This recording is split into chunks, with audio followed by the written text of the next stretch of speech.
Cyber మోసాలకు గురికాకుండా ముందు జాగ్రత్తగా ఉండాలని ఎస్పీ ప్రతాప్ శివకుమార్ తెలిపారు. సమాజాన్ని జాగృతం చేసే బాధ్యత విద్యార్థులు తీసుకోవాలని ఆయన అన్నారు. ఏలూరు కలెక్టరేట్ కార్యాలయంలో ఉన్న గోదావరి సమావేశ మందిరంలో అవగాహన కార్యక్రమాన్ని నిర్వహించారు. పోలీసు గ్రామదీప్ ట్రస్ట్ సంయుక్త ఆధ్వర్యంలో 2 రోజుల పాటు నిర్వహించిన కార్యక్రమానికి student ambassador public safety training వర్క్షాప్లో జిల్లా ఎస్పీ కె ప్రతాప్ శివకుమార్ జ్యోతి ప్రజ్వలన చేసి ప్రారంభించారు.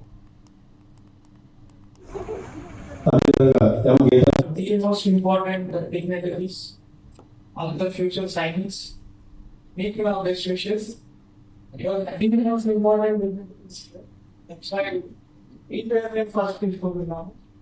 Then money put out but to start the short idea should be plans and ending enthusiasm and zeal. See, Gramdeep Foundation,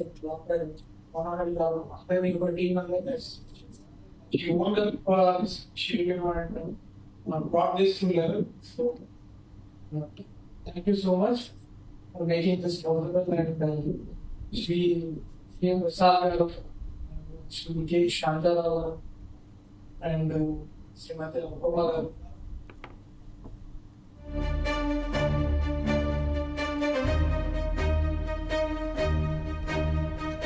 common right ప్లాన్ను సీఎం రేవంత్ రెడ్డి ప్రారంభించారు. రంగారెడ్డి జిల్లా చిలుకూరులో social వెల్ఫేర్ను CM Revanth Reddy సందర్శించారు. అక్కడ ఏర్పాటు చేసిన కార్యక్రమంలో సీఎం మాట్లాడుతున్నారు. లైవ్లో చూద్దాం.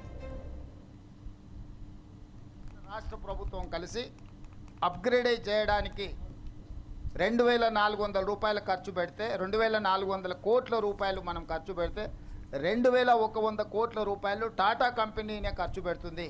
రాష్ట్ర ప్రభుత్వం కేవలం 300 కోట్లే.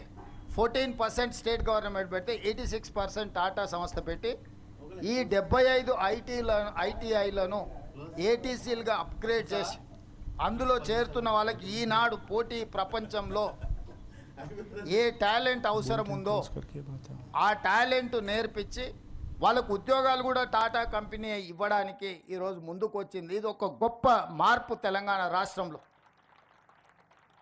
75 సంవత్సరాల తర్వాత ఒక ప్రైవేట్లో 100% సక్సెస్ స్టోరీ ఉన్న ఒక ప్రముఖ సంస్థ రాష్ట్ర ప్రభుత్వ భాగస్వామ్యం తీసుకొని 2400 కోట్ల రూపాయలు ఖర్చు పెట్టి గవర్నమెంట్ మీద భారం పడకుండా రోబోస్ కూడా ఐటీఐలలో ఏటీసీలలో ఈరోజు వాళ్ళు పెడుతున్నారు.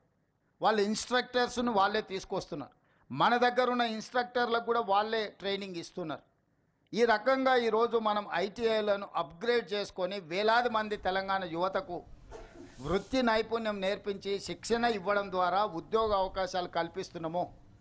మీరు వెనక్కి వెళ్ళి మీ గ్రామాలకు వెళ్ళినప్పుడు మీ అన్నలకు మీ కుటుంబ సభ్యులకు స్పష్టంగా చెప్పండి. ఈరోజు